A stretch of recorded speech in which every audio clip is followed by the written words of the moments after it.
Hi everyone, welcome back to my channel. আজ আমি তোমাদের সাথে শেয়ার করব ডিমের একটি অসাধারণ রেসিপি। আজকের এই রেসিপি তৈরি করার জন্য প্রথমে আমি এখানে একটি কড়াই দেব পরিমাণ মতো জল। জলটা একটু গরম হয়ে আসলে তারপর আমি এখানে 3টে ডিম সিদ্ধ করে নেব। এর মধ্যে দিয়েছি সামান্য পরিমাণ লবণ আর দেব সামান্য পরিমাণ সাদা তেল। এরপর এর মধ্যে দেব সাদা তেল, তারপর একবার একটি চামচের সাহায্যে নেড়ে নেব।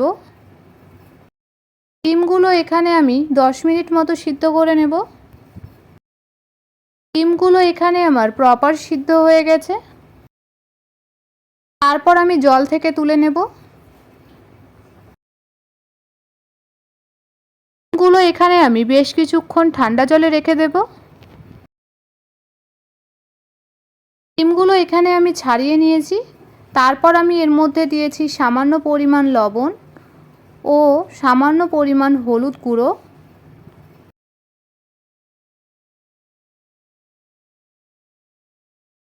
তারপর আস্তে আস্তে মাখিয়ে নিয়েছি হাতের সাহায্যে। এরপর আমি কড়াইয়ে দেব পরিমাণ মতো সরষের তেল। তেলটা গরম করে নেব বেশ কিছুক্ষণ। তারপর এর মধ্যে দিয়ে দিয়েছি আমি কেটে রাখা ডিমগুলো। ডিমগুলো দেওয়ার সময় অবশ্যই আস্তে আস্তে দেবে। ডিমগুলোর এক পিঠ আমি বেশ কিছুক্ষণ ফ্রাই করে নেব।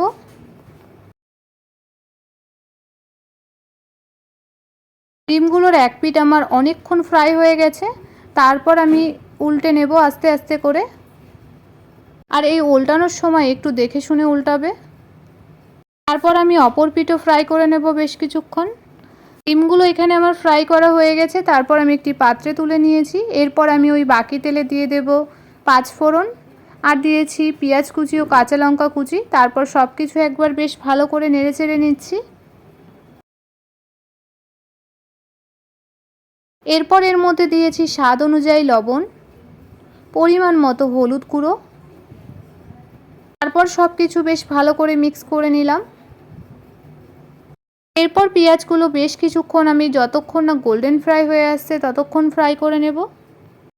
পেঁয়াজগুলো এখানে আমার বেশ অনেকটাই ফ্রাই হয়ে এসেছে। তারপর আমি এর মধ্যে দিয়েছি 1 চামচ আদা বাটা ও 2 চামচ রসুন বাটা। তারপর সব কিছু বেশ ভালো করে মিক্স করে নিলাম।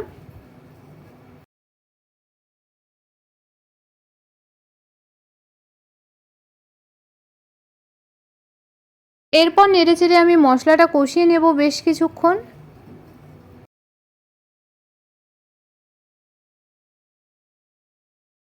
মশলাটা এখানে আমার প্রায় অনেকক্ষণ কষানো হয়ে গেছে। তারপর আমি এর মধ্যে দিয়েছি টমেটো বাটা আর দিয়েছি স্বাদ অনুযায়ী লঙ্কার গুঁড়ো। তারপর আবারও সব কিছু বেশ ভালো করে মিক্স করে নিচ্ছি।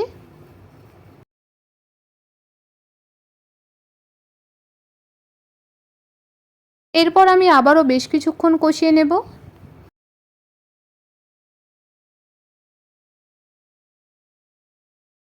মশলাটা এখানে আমার প্রপার কষানো হয়ে গেছে।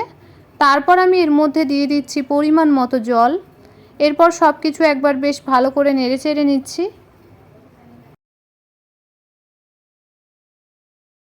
এরপর ফুটিয়ে নেব কমপক্ষে 4-5 মিনিট মতো।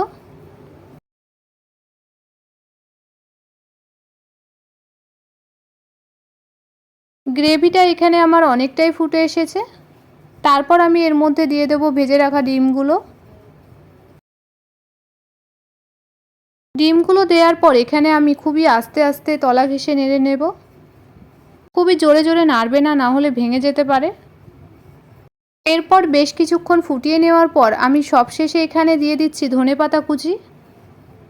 ধনেপাতা কুচি দেওয়ার পর আমি আবারও বেশ কিছুক্ষণ ফুটিয়ে নিচ্ছি। তারপর আস্তে আস্তে নেড়ে নিচ্ছি। এই নাড়ার সময় অবশ্যই খেয়াল রাখবে যাতে ভেঙে না যায় ডিমগুলো।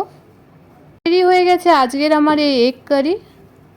তোমাদের যদি আমার এই ভিডিও ভালো লাগে তবে লাইক, কমেন্ট, শেয়ার, সাবস্ক্রাইব করবেন।